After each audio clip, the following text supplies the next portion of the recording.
Шановні учасники нашого форуму, шановні колеги, dear forum participants, розпочинаємо.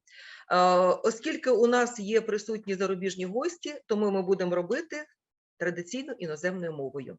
Well, dear forum participants, we are glad to welcome you to our third student scientific and practical forum with foreign participation, foreign language education, the student's view, which takes place at the Faculty of Pedagogical Education, Boris Grinčenko, Kyiv University. More than 150 participants are taking part in the forum this year. Most of the participants are those who are not taking part in this event for the first time, but there are participants for whom this is the first experience of scientific work. We are glad to meet the participants from the Ukrainian universities of Kyiv, Vinnytsia, Nizhyn, Slovyansk, Pereyaslav, Khmelnytsk, and other cities and other universities of Ukraine. Of course, it is very pleasant that we also have international participants from countries Germany, Greece, Cyprus, Latvia, Estonia, the USA, Czech Republic. Thank you very much for your interest in taking part in this event. But before we start to work, let's honor our soldiers who died defending Ukraine and our citizens who also died as a result of Russian aggression. 1 minute of silence, please.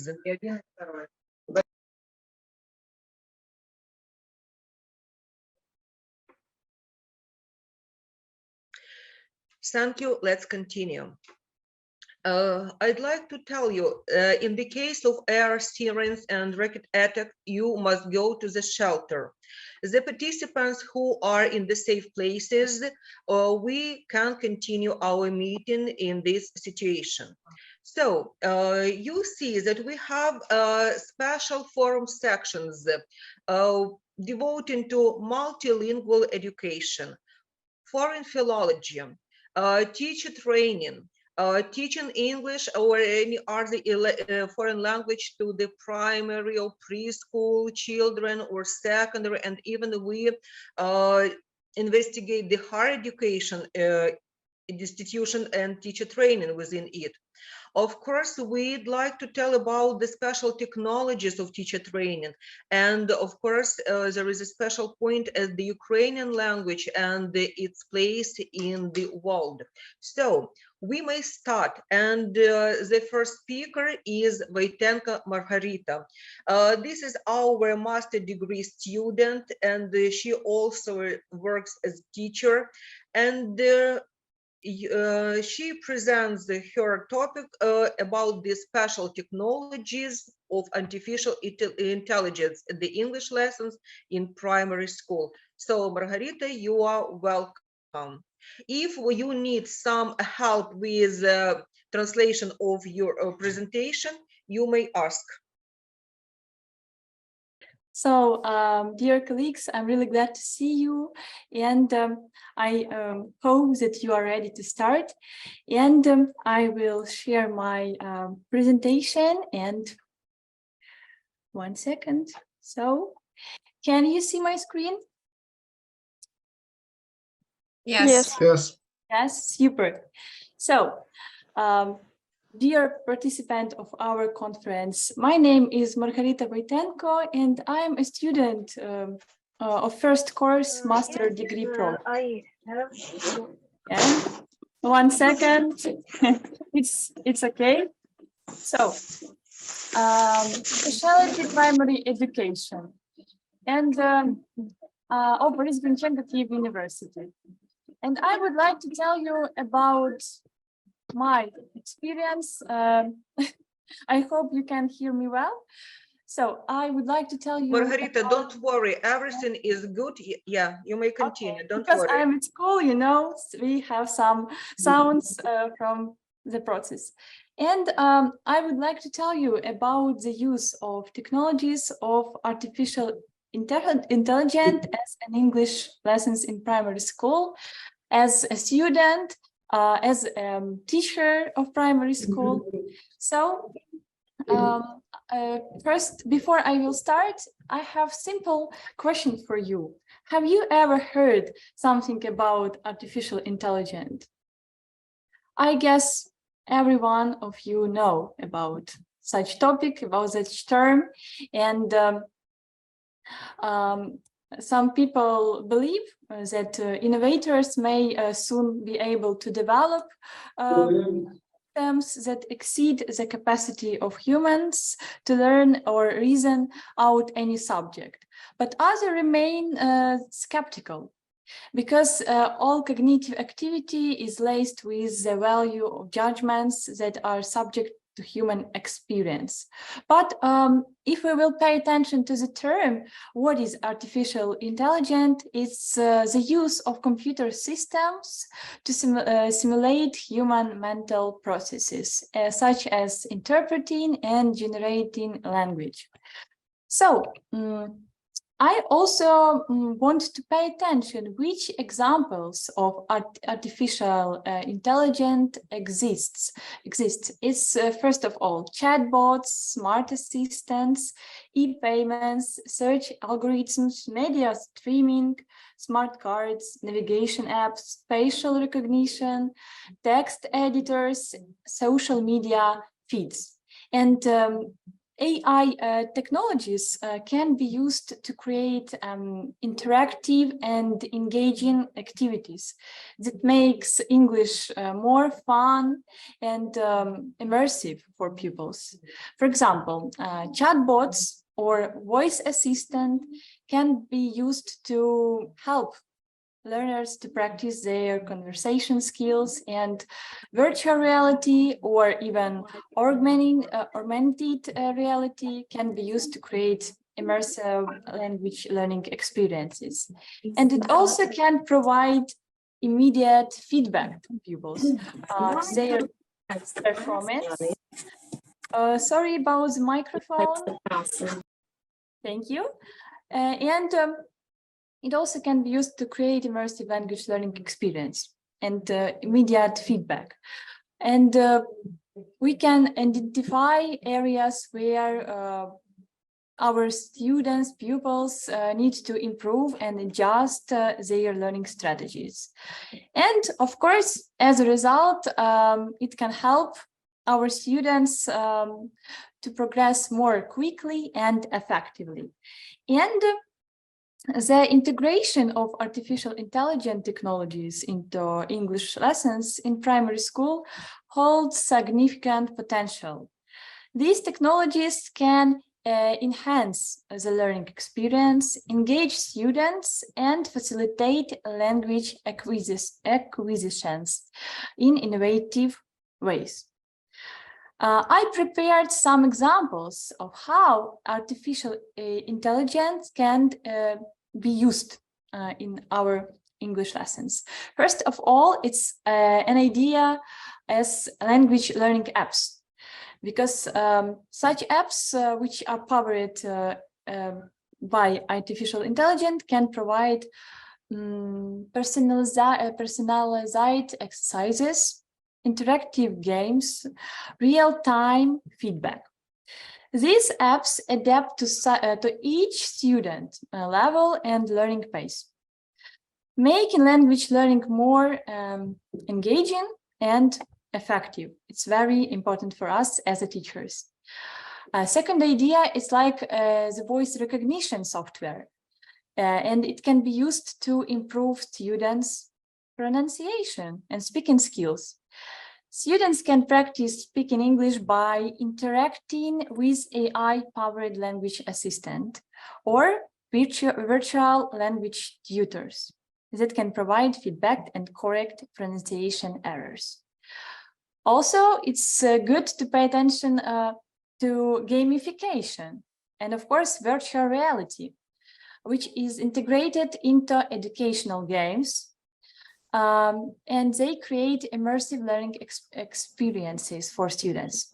They can explore virtual environments, they engage the interactive storytelling and solve language-related challenges, fostering their language skills in a fun and engaging way what is really important for our young primary school children. And the last idea is like language translation tool, because it can assist students in understanding and translating English text of or conversations. These tools can help to expand their vocabulary, improve reading, and foster cross-cultural understanding of different topics of our lessons. And of course, it's important to know that while AI technologies offer numerous benefits, they should be used in conjunction with effective pedagogical approaches and the guidance of field teachers. Before we are going to work with artificial intelligence technologies, we need to pay attention to some problems which can pose to education. First problem is like a lack of personalization, because although AI tools are constantly evolving, they lack the human emotions that are sometimes very necessary for effective teaching and learning. Second problem is a bias of discrimination, because bias can occur the artificial intelligence systems because of the data used to train them. And AI algorithms may reflect societal biases and prejudices and stereotypes. It's important to remember.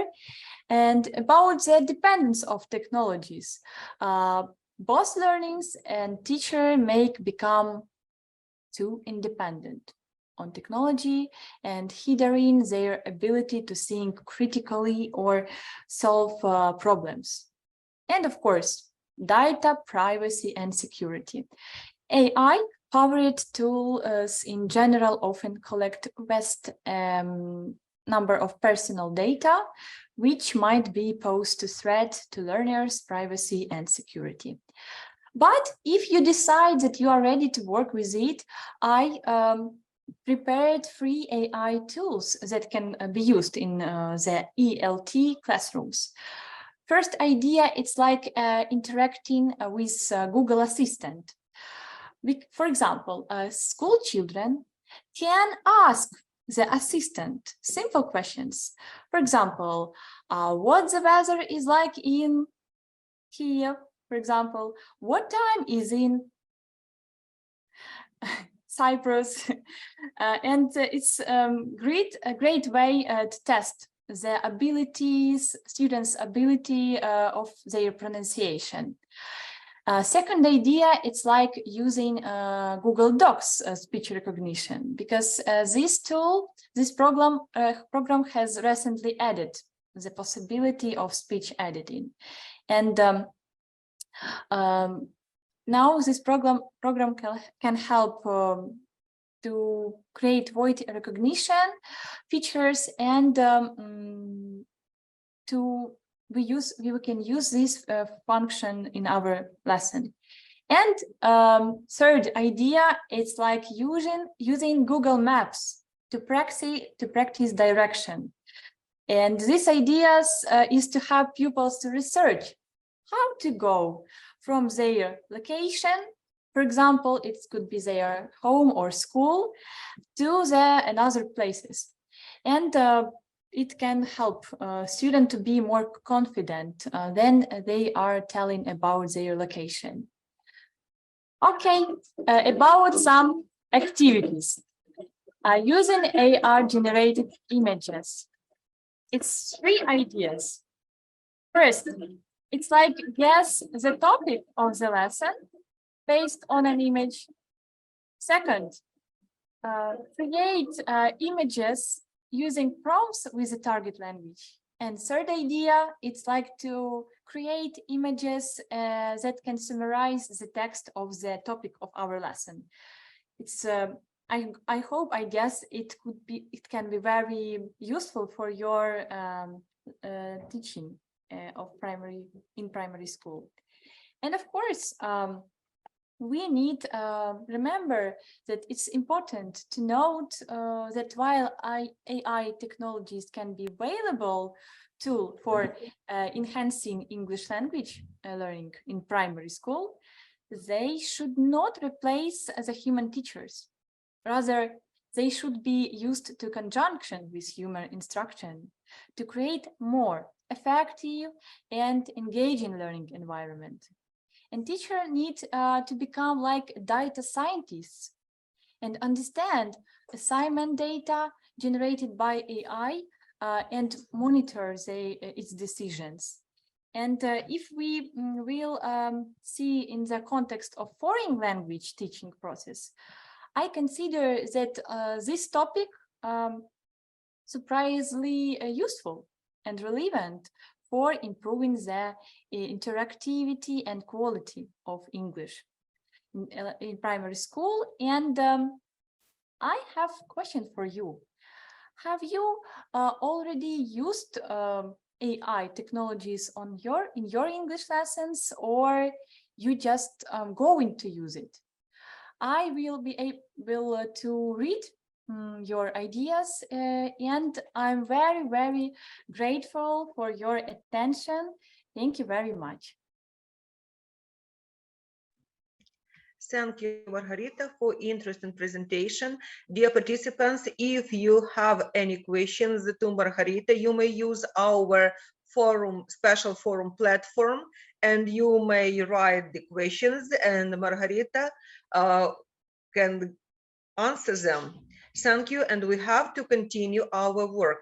And as I have said, among our participants, there are the students from other universities. And now the second speaker is Проховнюк Михайло, the student of Kyiv National Linguistic University, the future teacher of English in the secondary school. And he will share his ideas about how it should be. So you're welcome. Hello. Greetings. Sincerely thank you for the invitation to take part in this conference where I gladly can present my research. Just a second. Here it is. Tell me, please, can you see my screen now? Yes, we see. Great, thank you. So I'm the first year student of the master's degree, as you have already mentioned, of Kyiv National Linguistic University. The issue I am investigating is called the readiness of the secondary education students to the professionally oriented autonomous English learning. So I am mostly focusing on autonomous English learning. The relevance of my research arises from numerous factors. The most important of them are... Mikhailo, we are sorry to interrupt you, but you're not sharing the full screen. Pay attention to this, please. Try to share the full screen. How is it possible? Just a second. I thought... Try one more time. Sharing... And now? Yeah, now it's perfect. Do you see the relevance? Exactly, we can see that. Yeah, thank you so much. So the most important of the reasons why I started this research are that rapid social, economic, and technological changes in the modern society, the democratization of education, the advance of freely accessible and easily affordable internet resources, numerous websites, and unlimited amounts of information doubted and questioned the monopoly of educational institutions on knowledge. Nowadays, each school, college, or university doesn't aim at teaching students. They aim at developing skills of studying themselves, of studying autonomously, which, by the way, corresponds with the Assembly of UNESCO held in 1996.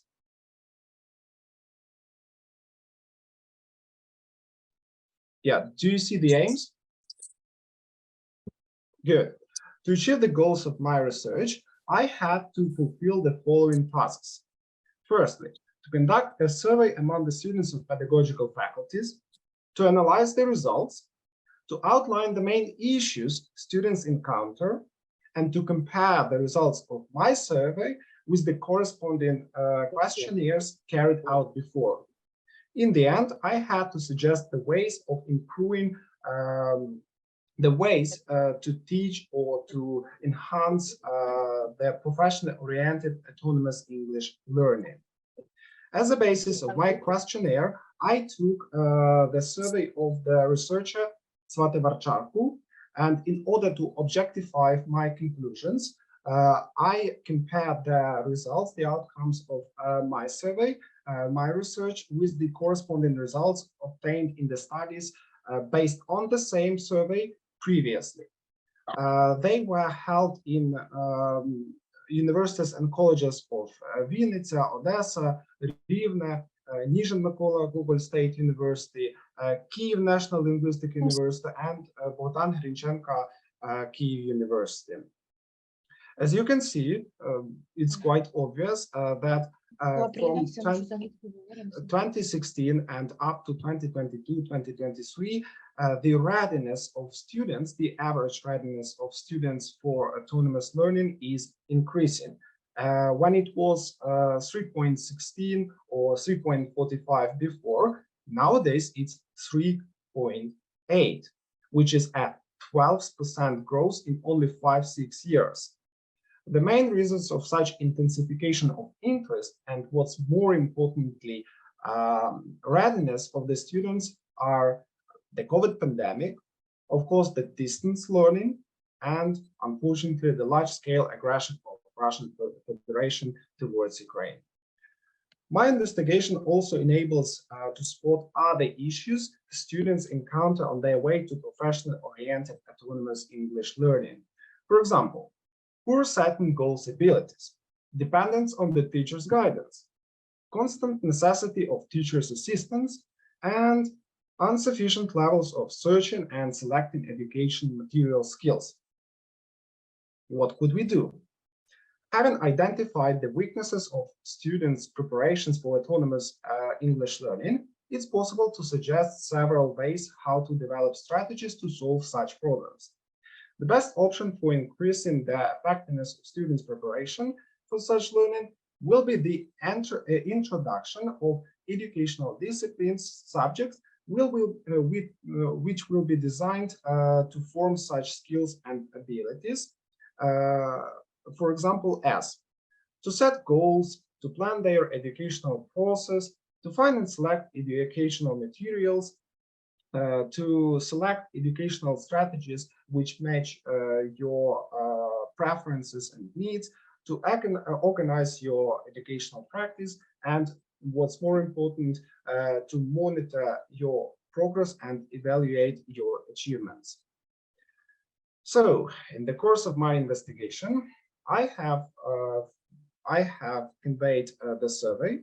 I have outlined main and subsidiary issues challenging the students on their way to autonomous English learning, and I have suggested several ways of solutions. Thank you for your attention. I would like to share.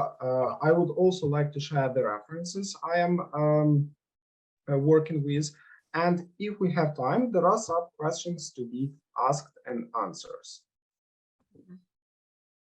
So, what do you think? Can autonomous learning really be equal to the traditional ones? Or what problems are there? Or how to increase our readiness for autonomous learning? Are there any volunteers?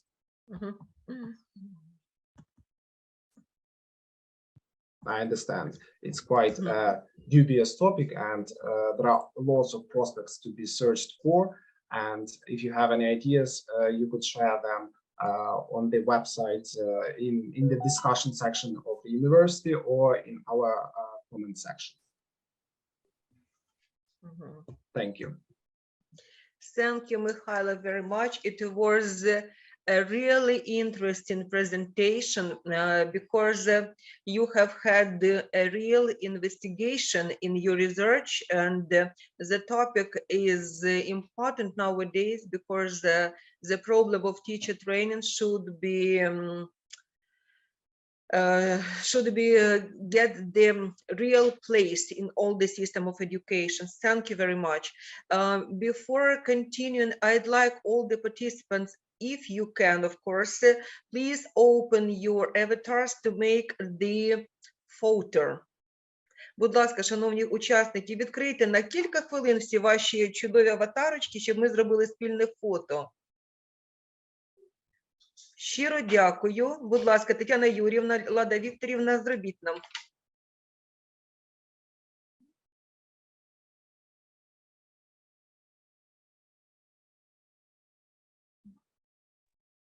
Can we continue?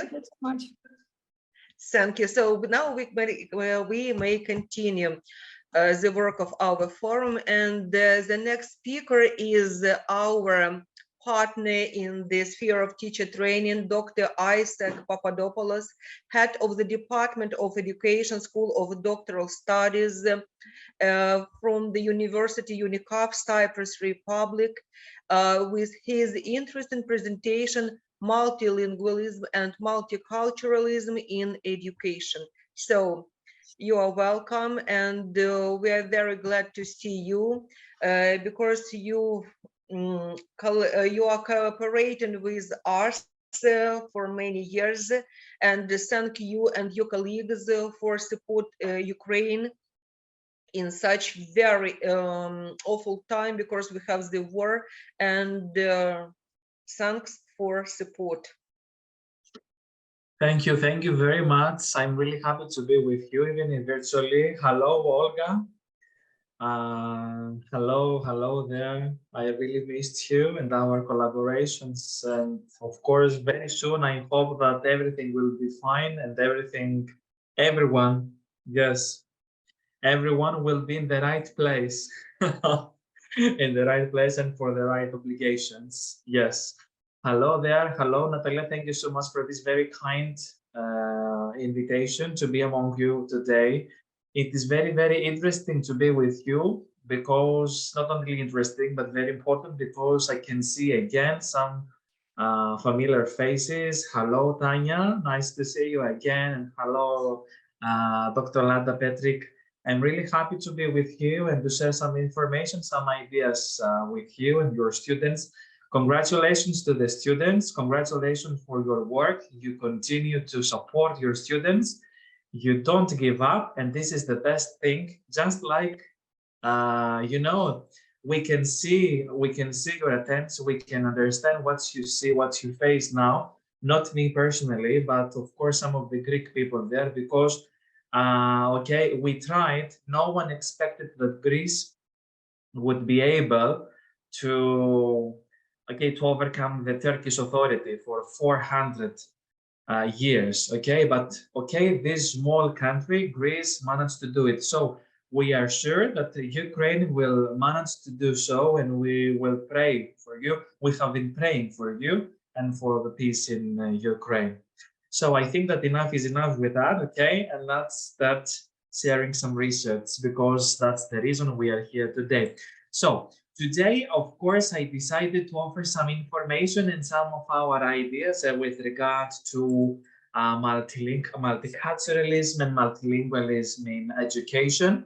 And of course, I think that since we have already discussed such aspects with you and your students, today I decided to provide you with some information about a very interesting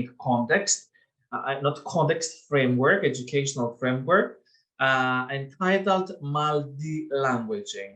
Of course, this educational framework consists of communicative and creative activities, all of them, try to foster and enhance students in their cultural communicative skills, in parallel, of course, with the target language skills, that is to say the English language skills as a foreign language. Let's start firstly to focus on this multi-languaging, because as you can understand, this particular educational framework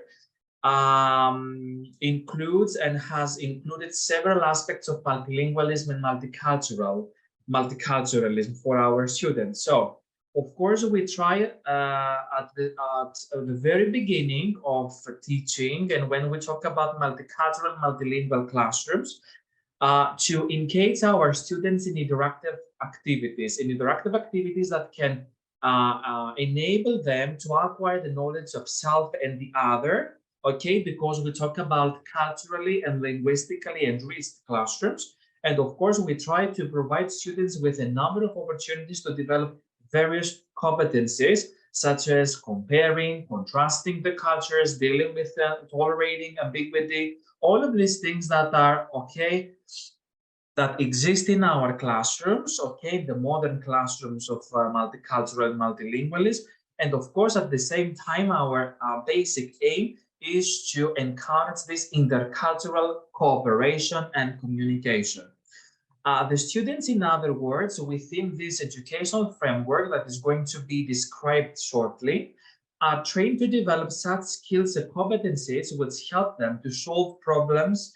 And of course, all of these problems are not only problems or conflicts. Some of these problems are linguistic deficiencies problems or problems with communication failures. And the students are provided with opportunities to exhibit their capability and readiness towards assisting other members to resolve the conflicts through enhancing their understanding, enhancing their empathy towards the others, and of course, at the same time, to defend his or her own points of view. At the same time, of course, they are trying to collaborate as a team member. All of the team members are valued for their contribution. All of the team members are trying to be equally shared, equally promoted within the classroom. But with regards now to the language and the linguistic component of that, the teacher is encouraged now, our role is to integrate other cultural elements in our classrooms. That is to say, we can decorate our classrooms so we're using other cultural elements like flags, some traditional costumes, some videos, some photos of the monuments, and at the same time to encourage our students and to promote the curiosity of our students to learn about that, to learn about these cultures, these traditions, these countries. Okay, so, and of course at the end, we will try to see what? We will try to see the assessing intercultural competencies. Just give me a second, please. Because I can see a technical problem over there. Just give me a second, okay? Don't worry. Because we know that sometimes the technical moments can disturb some of our deals, but it doesn't matter, so we may continue in some minutes. I hope, our dear participants, that you feel comfortably now and you can get some more interesting information about the forum. So, of course, the problems which we have to deal with, they are very useful for us because most of the students who are present in our today's forum, they are students of pedagogical specialties as preschool education, as primary, as secondary. Some of the students they are studying the educational design as well. It's very interesting approach, and today some of our speakers, Anna Ivashchenko, also present her works. Oh, well, you may continue. Thank you. Okay, I apologize for that, but I will have some technical problems in my house because my son had been hospitalized for some period of time, so we need to...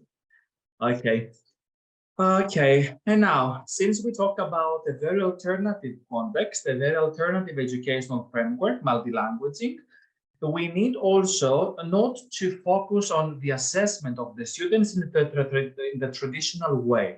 That is to say, we cannot, okay, and we are not encouraged to assess the students' development through traditional tests or traditional examinations and so on and so forth. So a very interesting tool is a tool that can assess the intercultural competence of the student, and at the same time we can do what? We can assess the intercultural competencies, the language skills in English because we talk about English, and of course we can use what? This intercultural portfolio. The intercultural portfolio is an alternative tool for assessment, okay, and we try to assess not only the students' linguistic skills, but we also try to assess the students' communication strategies, especially the strategies that are related to the convey of the message, to resolve of the problems, or to the strategies related to the linguistic deficiencies of the students. So let's see and let's discuss this particular framework. Let's talk about the implementation of this framework, okay, centered around some thematic strands. As you can see, each thematic strand has particular and general objectives. And of course, we have in the column of the activities and the materials, we have added some suggested techniques or activities for you. So the first thematic strand, which is the more superficial one, is the historical and the cultural heritage, because we can promote such aspect to our students even at a very early age. Okay, so the general objective here is to foster the intercultural and multicultural awareness of the students. So when we talk about the specific objectives, we can see that the refugee or the immigrant students, when we have classrooms with multicultural students, should be able to express themselves orally in written about some historic events from his or her own culture and from the target culture. That is to say, we familiarize the students not only with the culture and traditions of our host country, but we try to encourage our students, the immigrant students, the refugee students, okay, at the same time to bring to the classroom some monument pictures, photos, some materials related to that, okay, in order to show them to the classmates. And of course, the indigenous students should be able to express themselves at the same time, okay, about their own culture, about their own historical monuments, and at the same time to do what? To show their curiosity towards learning about the customs, the traditions, the historical cultural heritage of other students.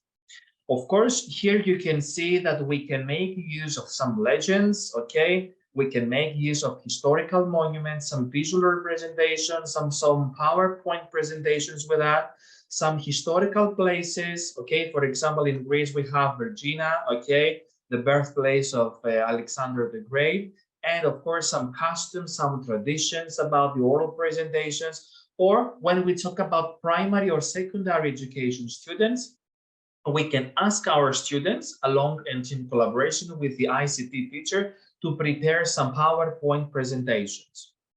The next thematic strand is the global geography. And when we talk about global geography, we encourage our students to acquire an awareness of the position of their country, of their culture in relation to the global map. For example, where is Ukraine in the European map? Where is Ukraine in the global map? And of course, if we have students coming from other countries, then we can, of course, use some pencils, some colors, some sticks, some stickers in order to show to our students the positions of their countries in the global map and to build some bridges. Okay, so here we can use some multimodal materials like maps or the Google Earth or some photos coming from students from other countries.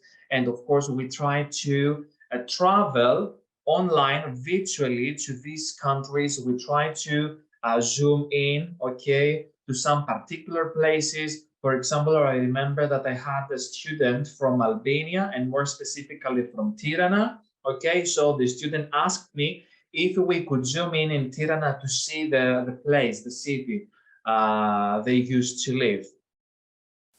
Just after that, let's focus and let's have a more in-depth analysis of this framework, because Okay, the superficial thing is to focus on some things that everyone can see: the place, the country, the map, some historical monuments. But let's go to see how literature and arts can contribute to this endeavor of ours. So the students now should be able to express themselves about special and well-known people from the fields of art, of literature, of cinema, later on. Okay, for example, your university is very important because Boris Grinzenko has been an influential person in that era. So we can talk about that, okay? We can talk about famous personalities. We can talk about poets, writers, okay? And of course, in order to do so, we can use biographies of famous people from the fields. And of course, we can use literary and artworks or events around the world. We can show some videos about cultural events, or we can use some fairy tales, okay, from other countries in order to have this multilanguaging framework. And of course, one step after that, we can talk about the cinema and the theater.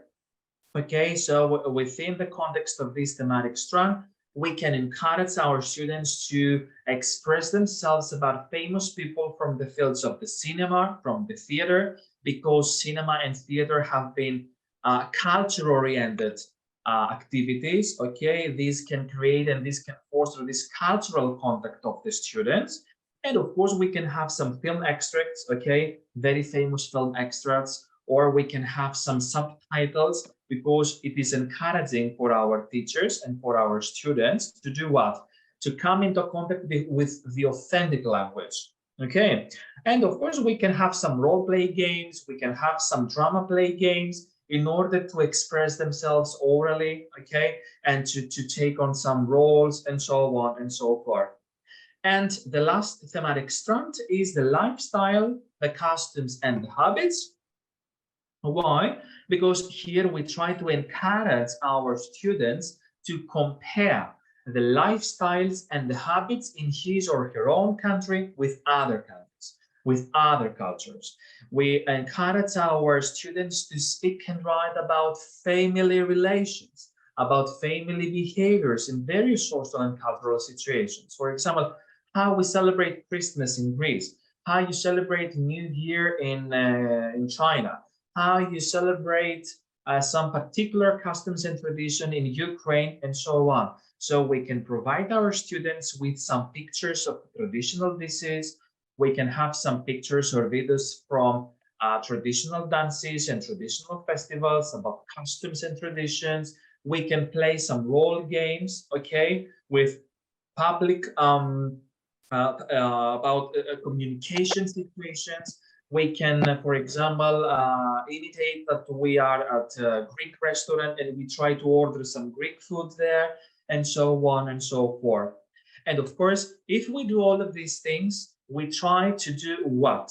We try to foster the communication and the interaction of our students. We try to encourage our students to communicate with people coming from different countries. We try to enhance the communication and the interaction of our students, and at the same time to familiarize our students with intercultural and multicultural elements. At the end, of course, we need to underline again that if we want to be effective as teachers, we should not focus on assessing only the language-oriented components of our teaching. Since we talk about multicultural and multilingual classrooms, we need to use this intercultural portfolio in order to assess the linguistic skills of the students, the communication competence of the students, and generally the communication, the multicultural and multilingual strategies and competencies of our students. In this way, we feel that we can develop children's intercultural skills. In this way, we believe that we can develop our students' sensitivity. We can enhance their ability to distinguish the differences between cultures, but not just to stay at the level of distinguishing the differences. Well, let's go further, okay? And let's encourage our students to appreciate the difference and to have these intercultural bonds with each other. So thank you very much for your attention. I apologize for that technical issue as well. Again. Thank you, dear Isaac. It was really interesting investigation, and you know that you are a specialist in this approach, and all the time you are presenting some new specific points of this problem. Thank you very much, and thank you for the background of Kyiv. It's very pleasant for us. Thank you. And the next speaker is a student, your student from Cyprus. So, and the topic is happiness activities for young language learners and education project in South Korea. Doctoral student, School of Doctoral Studies, UNICAF University, Peter Johnson. Will you start? Do you hear? Yes, we see. Thank you. All right. Can everybody hear me okay? Yes, yes, we see and we hear you. All right. Good day, everyone. Thank you very much for this wonderful opportunity. I appreciate it sincerely. And I also want to say thank you very much to Dr. Papadopoulos for inviting me to this event. I really appreciate it. Today, I want to talk about something that is often overlooked, but incredibly important, spreading joy, not only for adults, but more so for children as well. It's easy to get caught up in the hustle and bustle of everyday life and forget about the impact that our actions can have on others. But spreading joy can make a world of difference in someone's day and ultimately in their life. Think about a time when someone did something kind for you or made you laugh when you were feeling down. It probably made a huge difference in how you were feeling and gave you a renewed sense of hope and happiness. That is the power of joy. It has the ability to lift us up when we're feeling low, bring us closer together, and remind us of the good in the world. Peter, I apologize, Peter, but we cannot see your slides moving. We only see the first slide. Yeah, sorry, we're still on this first slide, yeah. Spreading joy isn't just about making others feel good. It can also have a positive impact on our own lives. When we take the time to do something kind for someone else, it can give us a sense of purpose and fulfillment. It reminds us that we're all connected and that our actions can have a ripple effect that extends far beyond ourselves. I believe that it is due to these aforementioned reasons that the United Nations saw fit to establish the International Day of Happiness. The International Day of Happiness was created in 2012 in an attempt to help people all across the globe realize the importance of being happy. Thus, this important day is celebrated every year on the 20th of March. But what is happiness? We could attempt to define it as a positive emotion that brings feelings of joy, contentment, and satisfaction, a state of mind, or perhaps things that makes us feel good. However, this definition feels a bit superficial, too much of a textbook definition. Perhaps we should look to poets for an answer. Perhaps happiness is like a butterfly. The more you chase it, the more it will elude you. But if you turn your attention to other things, it will come and sit softly on your shoulder.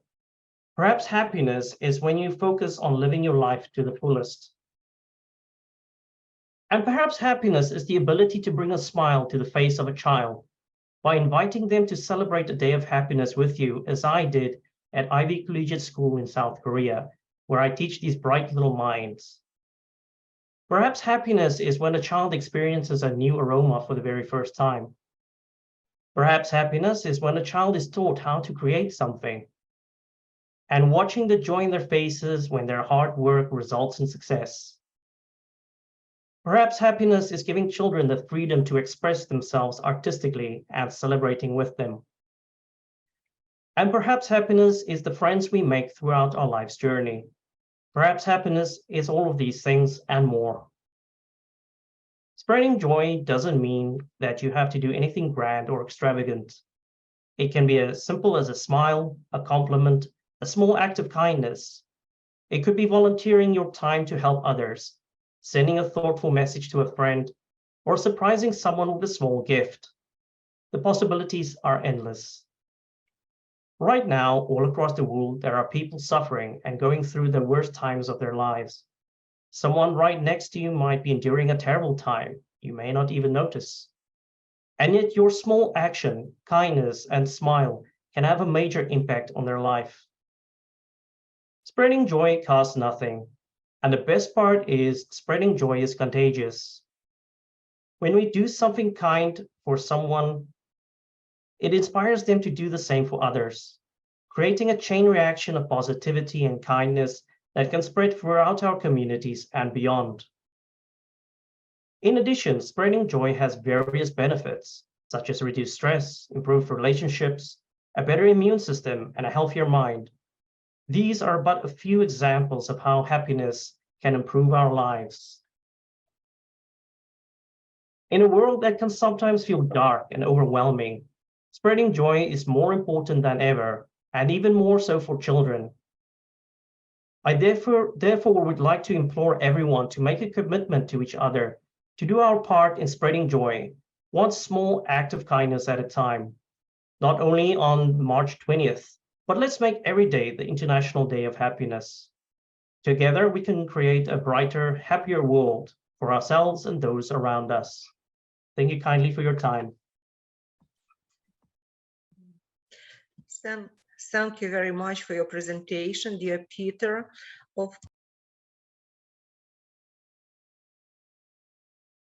Natalia Valentina, your microphone is not working. I'm so sorry, and I'm talking. Dear Peter, thank you very much for so interesting topic.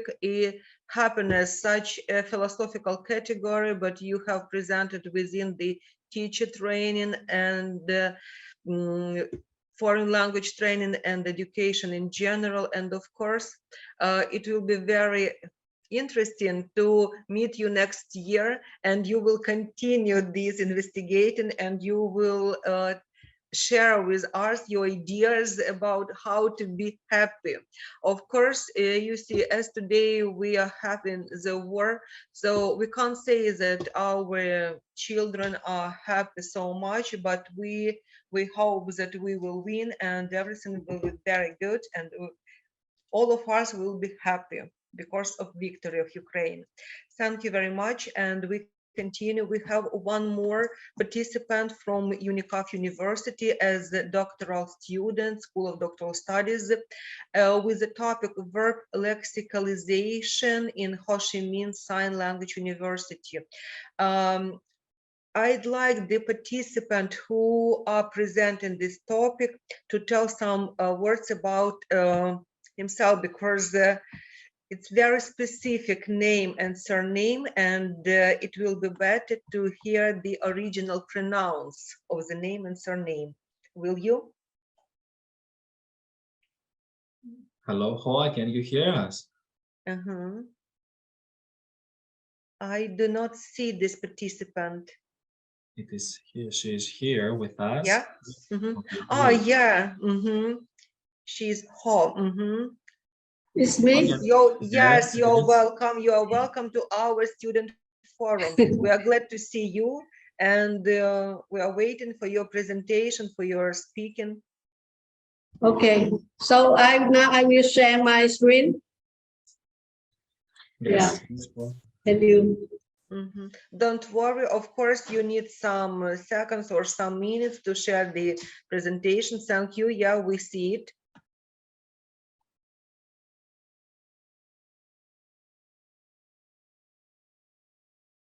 Okay. Okay. In this poster, I want to introduce to you the topic research of my dissertation in verb lexicalization in Ho Chi Minh City Sign Language in Vietnam. Hoa, I apologize. Could you please do it in the full screen mode, because we cannot see it? Can you click Sorry, on? what? could you please present your poster in the full screen mode, because we were not able to see it. Okay, I thought I shared already. But, yeah.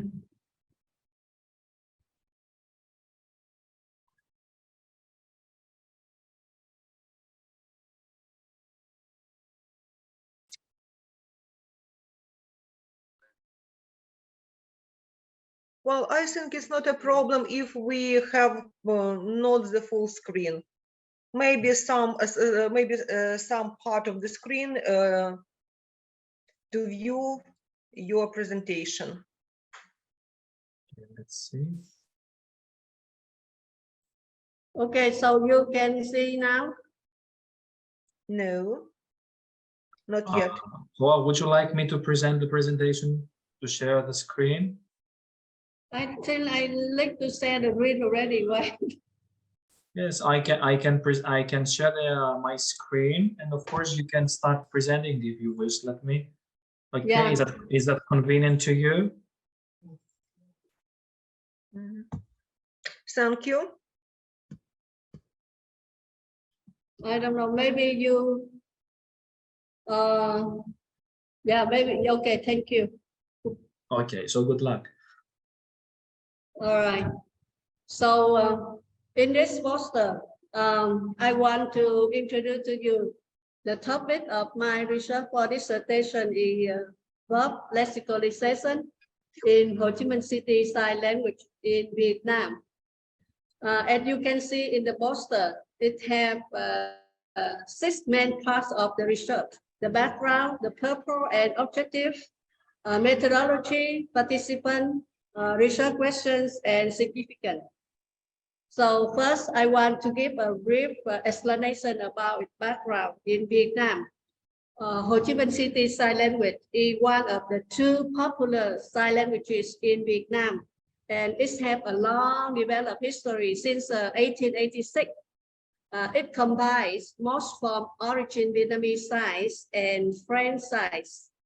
With the current trends of interaction development in the world today, so the sign languages of the deaf community have attracted the attention of many researchers as well as social policy makers. However, there is limited research in Vietnam related to sign linguistics and education for deaf people, and some misconceptions about sign languages. So this study describes the component of forthcoming in-depth study of verb lexicalization in 4 verbs in Ho Chi Minh City Sign Language, and the possible impact of this study for deaf education and sign language interpretation in Vietnam. So that is the background. And secondly, I want to talk about the purpose, aims, and objectives of the research. 1, purpose. So to explore and to demonstrate the very unique differences of Ho Chi Minh City Sign Language compared to Vietnamese language. And second, it aims. So this research is to describe and explain that Ho Chi Minh City Sign Language verb lexicalization, so thereby it will increase in parents and educators' awareness and positively contributing to the present functioning of sign language interpretation in Vietnam. So 3 objectives. So there are 4 objectives, like a data set of all verb forms in Ho Chi Minh City Sign Language, and data set of grammatical patterns, a data set of background information, and establish the correlation points between the participant background and their way of using these verbs. So then next, I want to talk about the process of research. So qualitative and quantitative research methods will be used in this research. Stratified sample of deaf people fluent in Ho Chi Minh City Sign Language, who vary according to educational level, gender, and age of acquisition, will participate in my study, in this study. The research collect data from deaf participants for both genders, male and female, in 3 categories: who complete elementary level, or junior high school, and senior high school. So the number of each category will be equal, 10 for each, and total sample size is 60. So data will be collected from 3 conversations, grammatical example, and judgment of grammaticality. In order to collect the data, so there are 4 main research questions will be used. Research question 1, what type of verb lexicalization occurs for verbs of giving, verbs of opening, verbs of going, and verbs of eating. Research question 2, so is there any variation in verb lexicalization? We wonder if there is any, and if the variation occurs, so does it follow a pattern? Research question 3, so how the choice of verb lexicalization affect the morphological and or syntactic structure of Ho Chi Minh City Sign Language. Research question 4, so can linguistic rules be developed to educate or completely describe the effect of verb lexicalization on the morphological and syntactic structure of Ho Chi Minh City Sign Language? So then the 4th part that I want to discuss is what kind of the significance of this research will bring. So this research has some significance in 4 domains. The first one is research field. So with this research, we hope that it will stimulate all the researchers to perform further linguistic and educational research, or further research about the difference between sign languages and Vietnamese language in needed. Second, that the language field. Ho Chi Minh City Sign Language right now is currently one of the Vietnamese endangered languages. So this research will provide more information to protect this endangered language. And it also increase the value of Ho Chi Minh City Sign Language among the individuals and society. 3, that the educational field. So the research will help to reduce bias against using sign languages in education. It helping teachers better understand about sign languages and apply the knowledge of linguistics in teaching to improve the teaching skill and potential of deaf students in learning, and also increase the meta-linguistic knowledge of deaf students. 4 is social field, reducing the obstacle in the integration of deaf people into mainstream society and contribute to the social well-being of the Vietnamese deaf people. So that's the on the research for my research. Thank you for listening, and also thank you for giving me this opportunity to present it.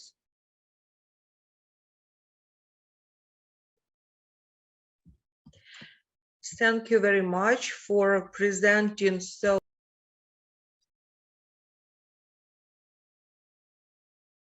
Sorry, microphone.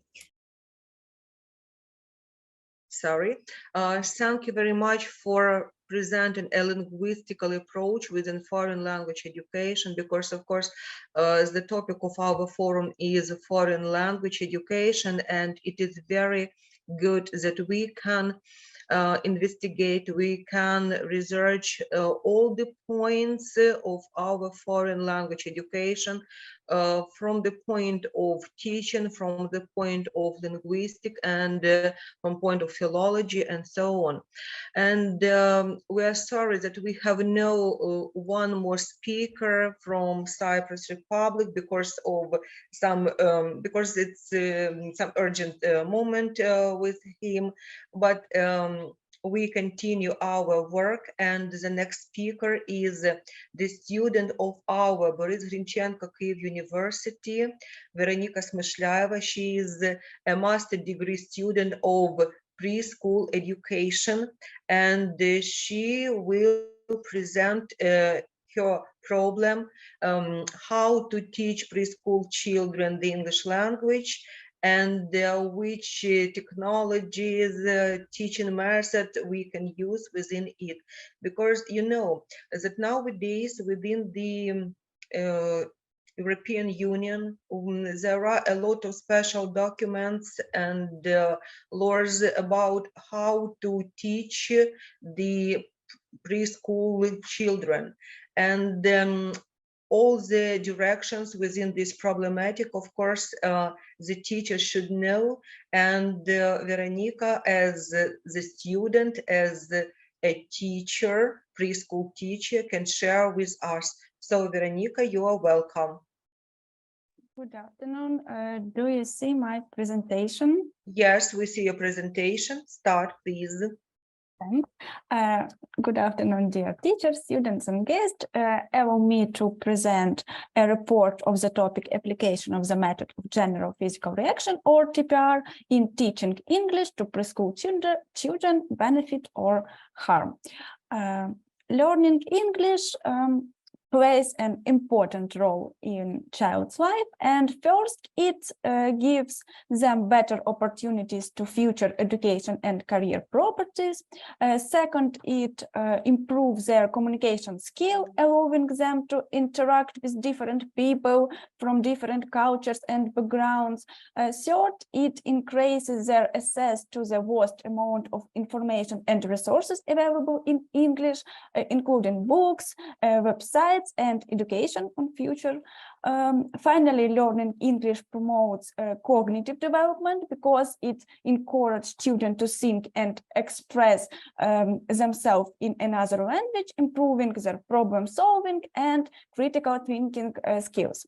TPR method for its TPR or TP, total physical response, was created by Dr. James Usher.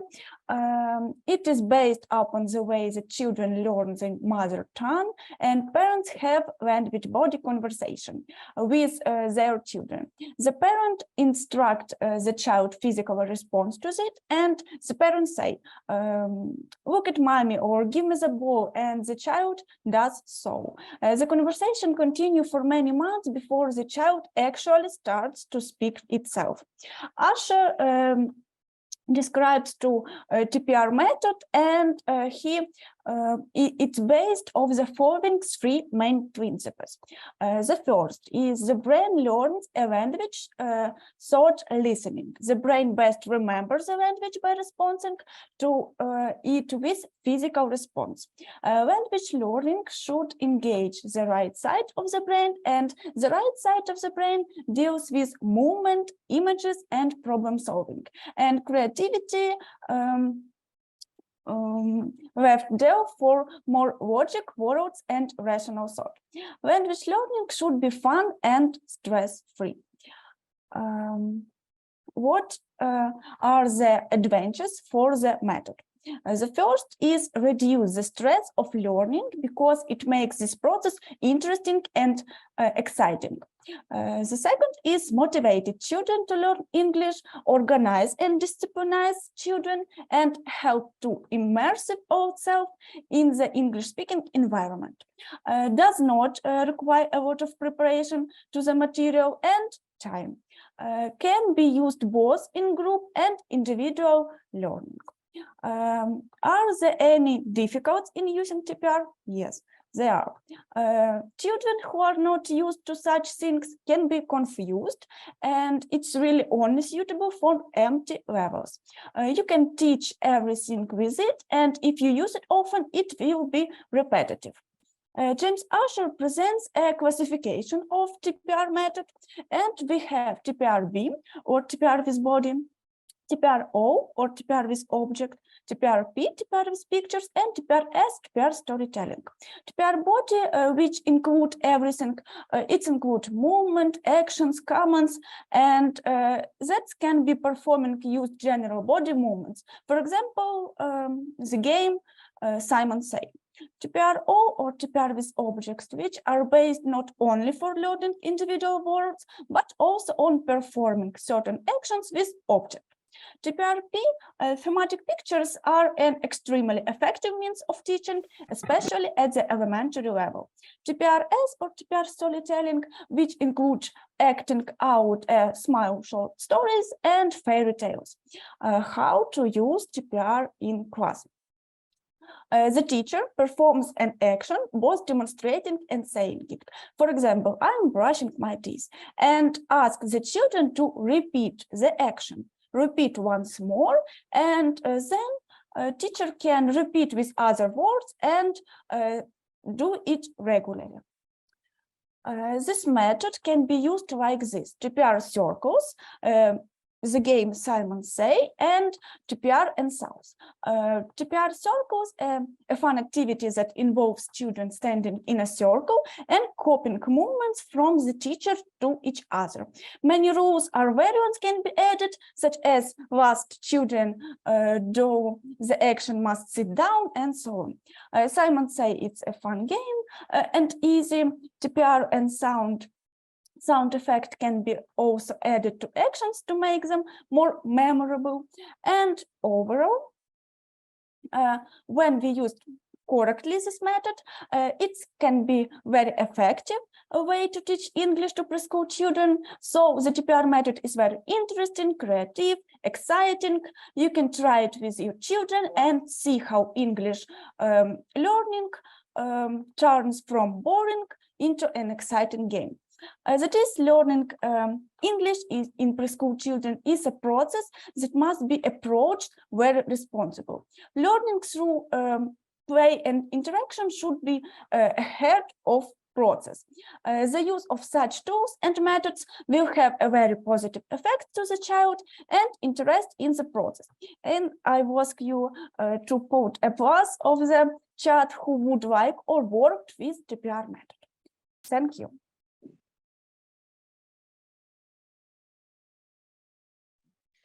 Thank you, Veronica. And we are putting plus as I see, but somebody has not minus, but like equal mark.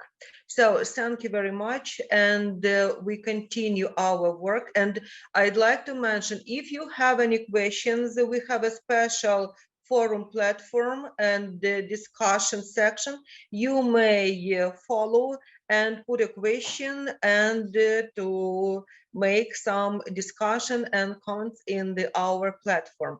So the next, our participant is Anna Ivashchenko. She is a master degree student, and she studies a special master degree program as educational design. So she will accumulate the previous material in more general and maybe in any case more deep form. So Anna, you are welcome, and it will be interesting to listen to your point of view about the problematic we are presenting. Well, so you are welcome. So good morning, do you hear me? And do Yes. you see my screen?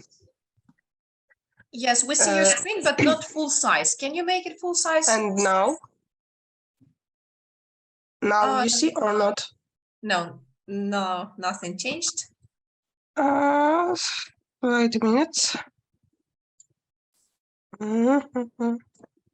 Don't worry, we have 1 minute for making What about that? slide. Yes. No. Grateful. So I chose the topic using digital resources in teaching English in educational institutions. Why do I choose this topic? Because like it's nowadays topic.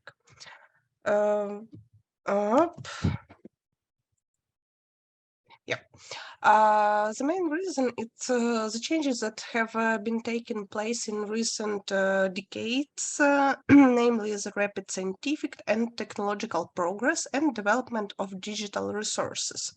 are challenging the exciting foundation of society. The growing role of information and knowledge in society, the creation of global information space, requires a transition to a new stage, the information society. The educational system cannot ignore this changing. That is why such a progress as digitalization of education is emerging. Teaching English as foreign language requires the use of digital resources. Firstly, the system of learning a foreign language must meet requirements of the time we live in. And secondly, the learning process is better in this way when we use digital technologies at all. If we're talking what advantages we have when we use digital technologies in English lessons, it's to be honest, a lot. And the main I choose is, first of all, it increases levels of student motivation. Today's students, they are keen on about gaming on their phone, on their computers. And when we use this knowledge about their love to games, we increase their motivation to learn new language when we use these games. Second, it's provide an opportunity to get quality feedback. As a teacher, we can develop short automated questionnaires in advance before lesson, and then we can use it on our lesson and have a really quick feedback to understand how we should make our lesson then after that questionnaires. The next digital technologies individualize the learning process. The variety of digital technologies allows us to find exactly that technologies what will appeal to particular students. So if we know that our students like more watching video, we can use YouTube, for example, to learn new vocabulary with the student. And no matter how old the students are, is it a child in primary school or it's really students from university, for example.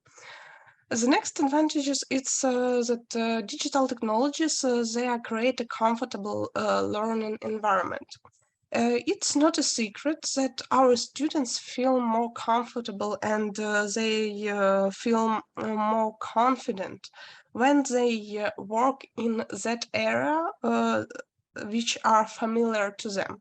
So if we use digital technologies, some such as resources as YouTube, some video games and so on, it's create atmosphere which are familiar to our student. Next, it's possible to use authentic recording. No matter how hard we try, we can't pronunciate sounds as a native speaker. So because of that, we can use audio and video files to show our students how to pronunciate some sounds correctly as it do native speakers. And the next stage which I choose, it's develop logic, creativity, and critical thinking.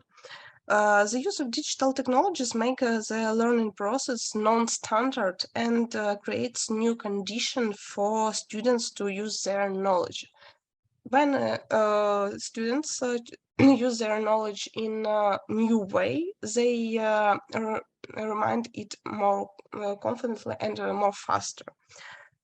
So let's talk about some examples of using digital technologies in our lessons. First of all, nowadays we need to talk about digital technologies for online classes. It's pity to say that, but we live in such world where work come in. But we need to continue our educational process because it's very important for our country and for us as people and as a society. So we can use Google Meet, Zoom, Skype, or Teams for online classes. It's need to say that these programs, they are similar, but not the similar. Which I mean, they have different functions, and we need to know that functions. Also, the choice of a communication program should be based on our preferences and the capabilities of our students. It's very important. The next group of digital technologies, it's online whiteboards for classes. These boards can help to make the lessons more interactive, more dynamic, and more interesting.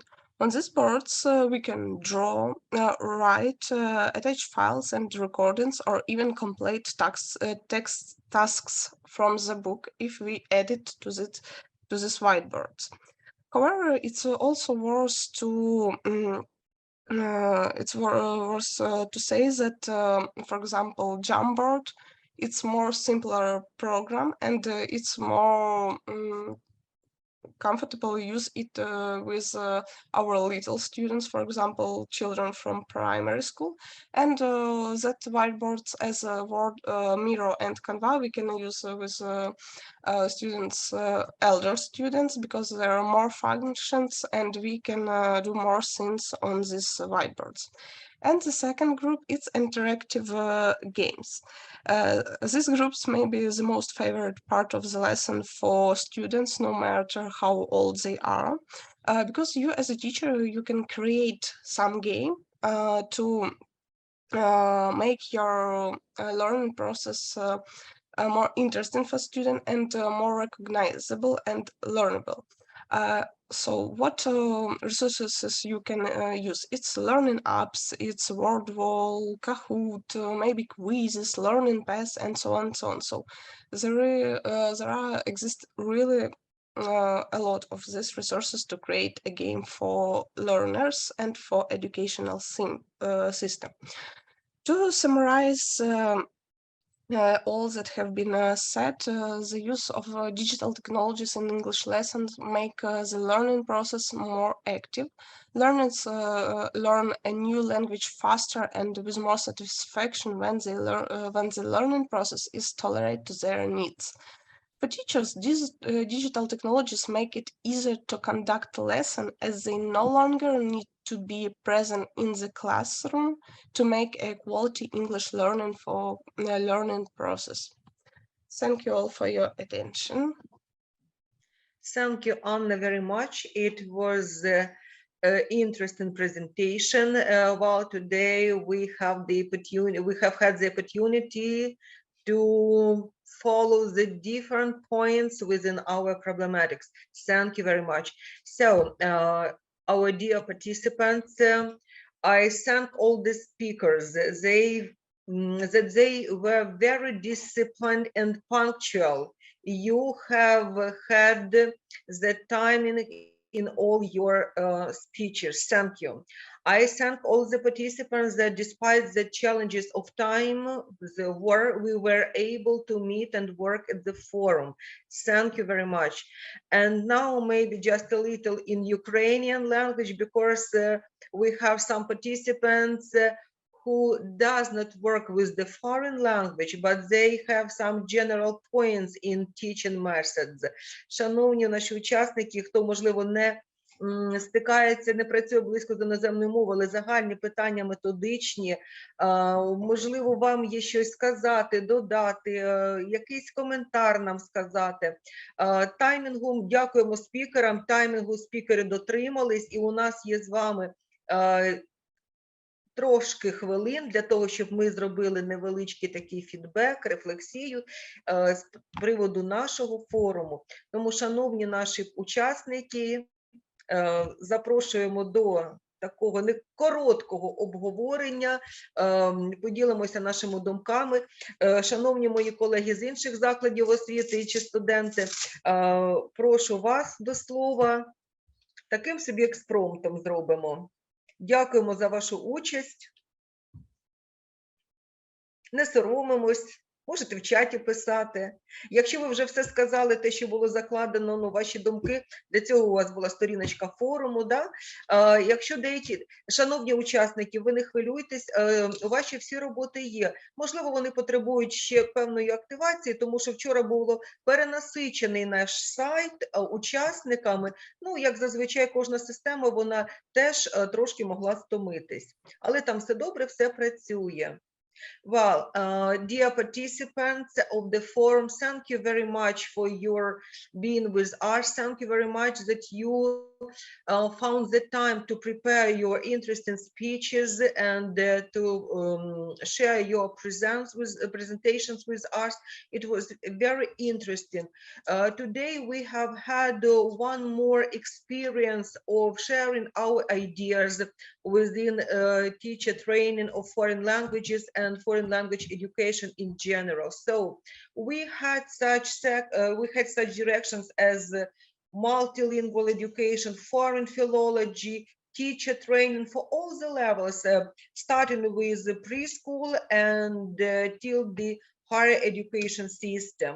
Of course, we have special points about technologies, and thank you very much that you our foreign participants, that you support our country, you support us in so dangerous and such wartime. And thank you, my dear students, dear colleagues, that you are today in the screen and we are working despite of the nights this and the previous nights when we had a lot of sirens and so on. Thank you very much. I hope that we will meet in a year. I believe that we meet in a year, and then we'll have some new discussions, and we'll be working at that time together. Thank you very much. And you may follow once more to our platform to make some comments. Will you put the pluses in the chat? Have you discussed our participants?